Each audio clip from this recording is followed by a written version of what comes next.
Good morning. I'm live in New Orleans, and I was actually meant to do a video yesterday, a live video that I was trying to stay a little bit consistent with that. Um, but here I am. It's a beautiful day in New Orleans. I'm back working with clients and loving being here. It's like springtime, very different from Connecticut. And so I'm very happy to be back. And so this week we're going into the water realm. And if you look at the model that I'll attach below this circle, you'll see the fire realm is the kind of upper right hand quadrant. And the fire realm is all about who you are, the big hero awakening, big hero's journey. And it's about going into the world and creating and coming to this level of spiritual integration, really feeling that the journey has transformed you. And that's the fire realm. And if you can imagine Icarus rising up out of the labyrinth, I refer to this myth often, this storyline. Icarus was trapped by his father's cleverness, his technological cleverness, right? His father created this labyrinth for the king. Eventually he was a little too clever for himself and got in trouble and got thrown into the very labyrinth that he created to trap other people, trapped him. So I see we're all kind of trapped in this place, this labyrinth, this technological trap that we're in. And the very cleverness that created that trap also was a cleverness that got him out of it, right? Icarus's father, Daedalus, saw these birds flying above the labyrinth that they couldn't escape. And he also saw that these bees that are connected in this hive mind, this connected field of natural intelligence that drives all these individual bees to do something miraculous, to create these hives that sustain them, that build life. And he took their wax, the very thing that bind them together as people, and he created wax wings. He created a way based on this bonding that allowed them to escape. And I see very much in our culture, that's what we're facing right now, is this need to rise up out of the technological noosphere that's threatening to enslave us, right? And it's coming together. It's listening to the power of the bees, the medicine of the bees, to remind us that separate we are challenged, but together we rise and share in this cohesive bond. So that's kind of, the idea of the air realm, is to lift you up and out, using your intellect, using your relationships to escape what we've all inherited. And it gets you to that high fire realm where Icarus flew a little too high, right? And then that's when you have this great vision, and you bring it out to the world full of fire, and the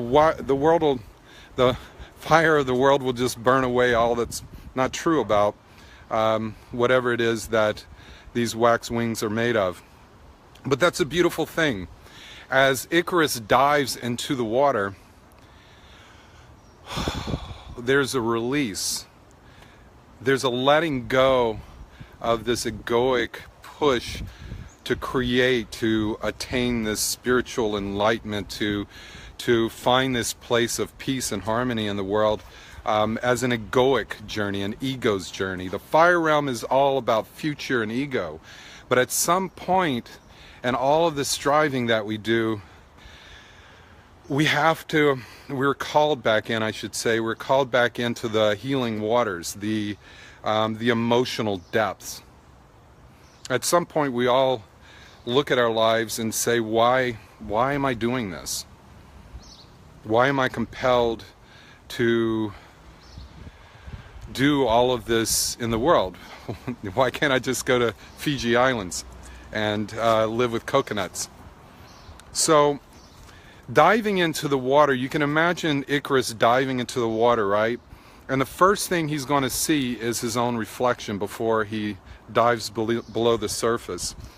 And you can see that the water realm is really, instead of going way out there into the world, it's calling us back home. It's saying, who are you? Why are you here? What's beneath the surface level of this persona of yours, of this striving, of this self-identifying as this hero in the world? What's underneath that? Why are you here? And so this week we're entering into the first phase of water. And in astrology, it's the fourth house. It's a house of home. It's a house of nurturing. It's signified by the moon and by Cancer. It's a place of the priestess. It's a place of the consoling mother. It's a washing of the waters. It's a place of who are you? Why are you here? Why are you in the place you're in your life? But mostly deeper than that. When you dive into a pool or a pond on a hot day, you know, there's this initial, it's kind of shocking. But once you get below the surface and your being adjusts to this new atmosphere underneath the water, you're holding your breath, yet you're finding this silent place, this comfortable place to be. And it feels nurturing. It feels like this amniotic reconnection. Some deep part of us understands this emotionally secure place where you just feel held. And so this week is about what nurtures you. Why are you here? What's home for you? In your relationships? In your strivings? When you were a little girl, a little boy, what made you happiest? That's going to be key to finding out what's going to make you happy now. There's something within us all that calls us back home to the truth of who we are. That's beyond all the striving, all the ego, all of the persona, all the adapting and accommodating the world. This is about the sweetness, giving into that sweetness and remembering who you are, and loving that and sharing that from that place, from the heart, dropping out of the head, down into the heart, and dropping and sinking and floating and just letting go. And in this place for this week, I invite all of you to add to the conversation. You know, I was supposed to do the video yesterday, and I had a really rough day emotionally. Things weren't happening the way I hoped they would, and you know, challenges, my fire stuff, trying to create Soul Lab and trying to create this thing, you know, all this work, just like everything else, it has its challenges, and it's supposed to.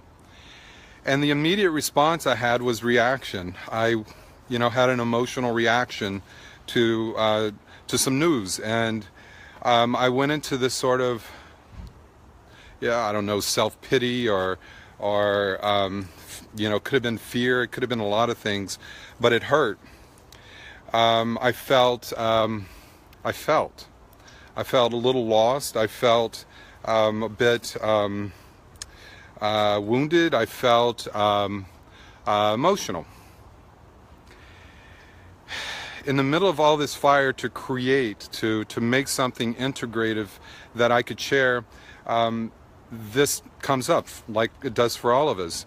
But the beauty of it is, beyond the heaviness, I went into this space, I kind of curled into it, but then I had clients, I had friends, I had connections, I had conversations, because I was drawn in from this place of feeling wounded.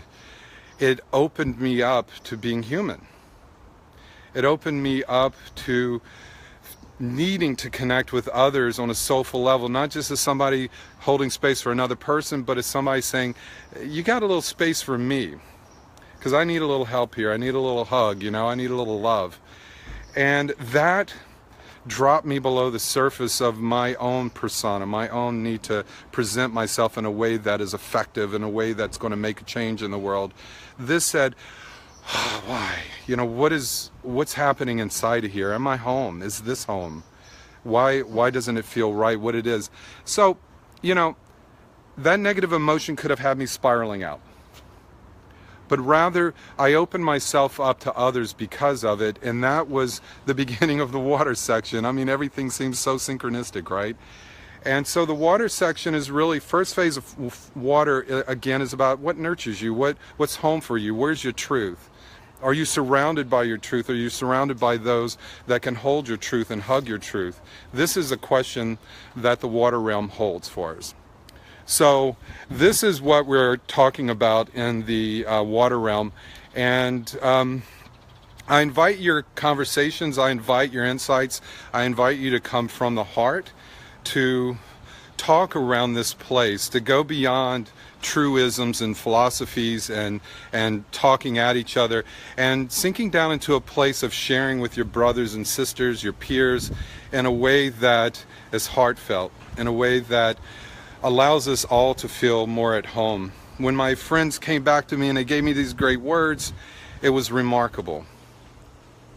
I was honored. For somebody that's not used to having other people supporting me, just having this pain, this feeling in my heart that could have been dark, could have spiraled me out. Instead, I chose to bring it as a poison to seek out a medicine for it, and my friends gave that to me.